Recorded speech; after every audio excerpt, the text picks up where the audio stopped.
All right, we're live.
Good morning, ladies and gentlemen.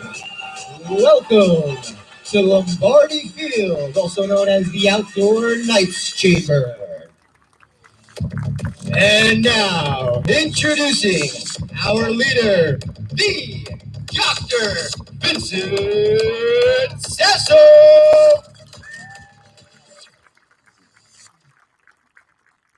Thank you for that, Mr. Tomarak and Mr. Osbach. The morning ceremony was a little quiet yesterday, so we tried to do something to get us going a little bit. But good morning, Old Bridge. Good morning, and welcome to part 3 of the class of 2020 commencement exercises for Old Bridge High School.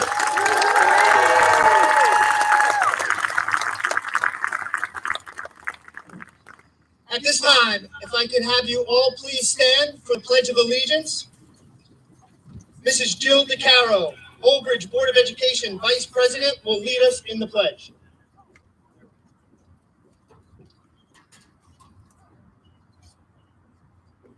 I pledge allegiance to the flag of the United States of America and to the republic for which it stands, one nation, under God, indivisible, with liberty and justice for all. Thank you, Mr. Carroll. Please be seated. At this time, I would like to recognize our distinguished guests who have joined us this morning. I ask that you please hold your applause until all guests are introduced. From the Old Bridge Board of Education, our Vice President, Mrs. Jill DeCaro, Mrs. Teresa Burns, Mr. Sal DePrima, and Mr. Sal Giordano. Our Central Administration staff, Superintendent of Schools, Mr. David Cittadino, Assistant Superintendent of Schools, Dr. Kathleen Hoker. And our high school administration, our vice principals, Mrs. Sally Fazio, and Mr. James Oliveri, and Mr. Richard Mazurek. Thank you for being here this morning.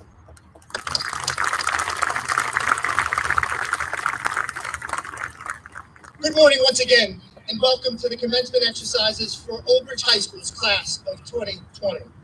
The Board of Education, the Superintendent of Schools, Mr. David Cittadino, faculty and staff, many of whom are with us here today, thank you. Join me in greeting the parents, guardians, grandparents, family, and friends of the graduating class.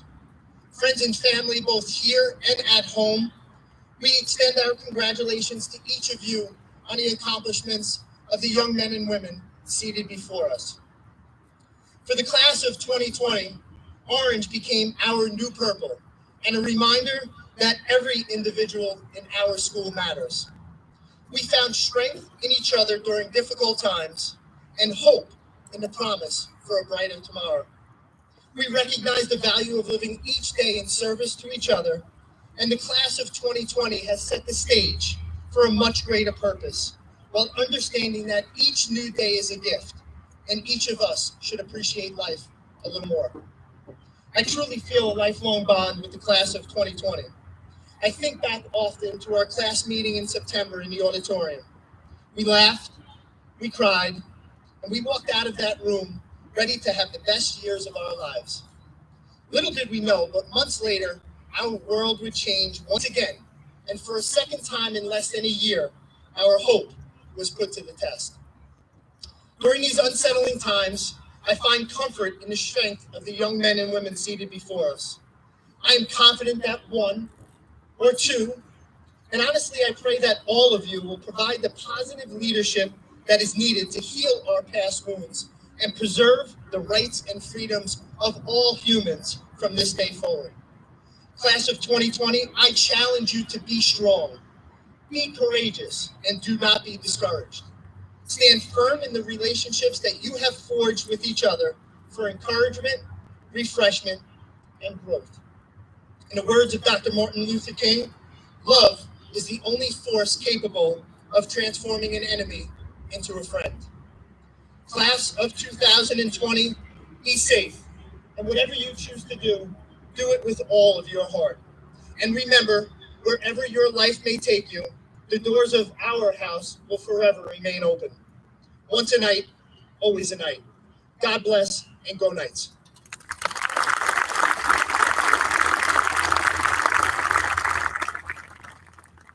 At this time, I am pleased to introduce our salutatorian, ranked number 2 out of 729.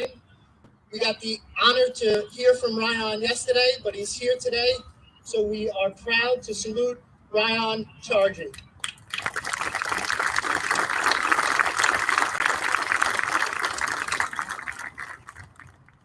And only one spot better than number 2 is number 1. Amazing. 3-sport athlete, tremendous young lady, and a bright future ahead of her. 1 out of 729, 4 years of hard work and determination. And today we are honored to hear from our valedictorian for the class of 2020, Miss Jordan Totten.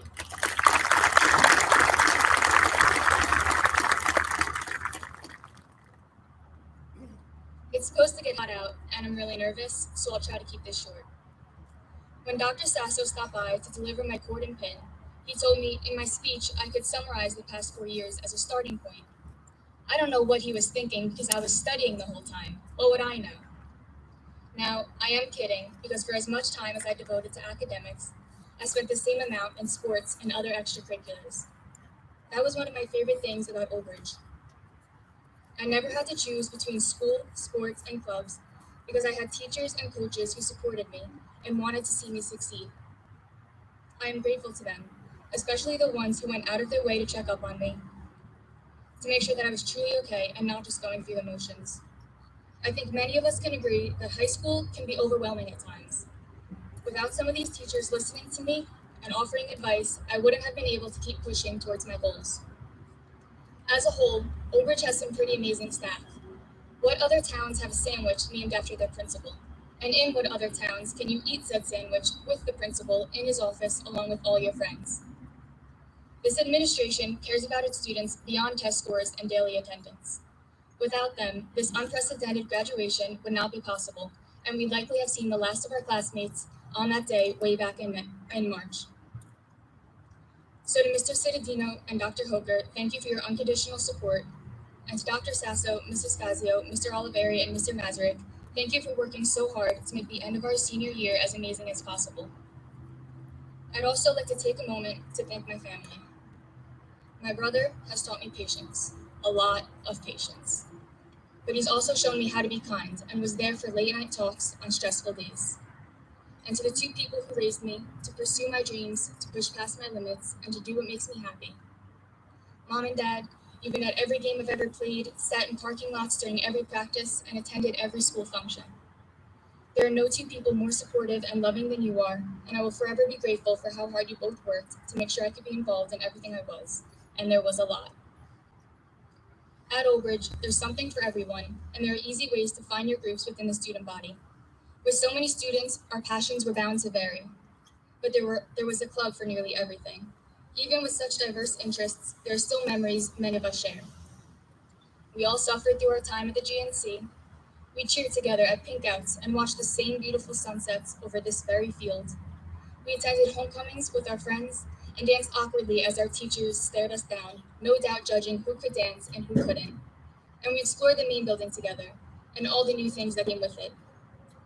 We were proud when we had classes with juniors and seniors, and confident when we sat among them at lunch. Probably a little too confident, but at least we weren't freshmen anymore. When it came time for Battle of the Classes, it was finally our turn to yell, "You don't go here." And among all the newness, we began to strengthen the relationships that made here feel like home. You'd be lying if you say you didn't come into high school thinking 2020 was the coolest year to graduate. 2020 vision, right? Yikes. While we missed some senior milestones like prom and Disney, and for us nerds, one last normal AP exam season, we certainly have had the most unusual senior year. We had our homecoming and an amazing senior dinner cruise, and don't forget 3 final marking periods with our best friends without the pressure of knowing it would soon end. A lot has happened since 2020 started. Fires ravaged Australia, rumors of World War III circulated, the president's impeachment trial began. These all happened in the first half of January. Pretty soon, a pandemic would spread across the world and nothing could surprise us anymore, not even the killer hornets. While quarantined, some of us utilized our time to stay connected, learn a new skill, or focus in on a hobby. Others downloaded TikTok. Either way, it's impossible to ignore the social issues buzzing across the nation. Every generation believes they're the ones who will change the world, and for good or for bad, every generation does. You can argue that each generation becomes more tolerant than the last, but tolerance is not the goal. Empathy, love, respect. These are the things we should be striving for. Sometimes in life, we are so focused on the next big thing. My favorite Hamilton song reminds us, this is not a moment, it's the movement. Protests and elections are important, yes, but take it a step further. Educate yourselves, ask questions, listen. Be compassionate when others are struggling, be kind and understand that you don't have all the answers. Our generation is fearless and we fight for what we believe in.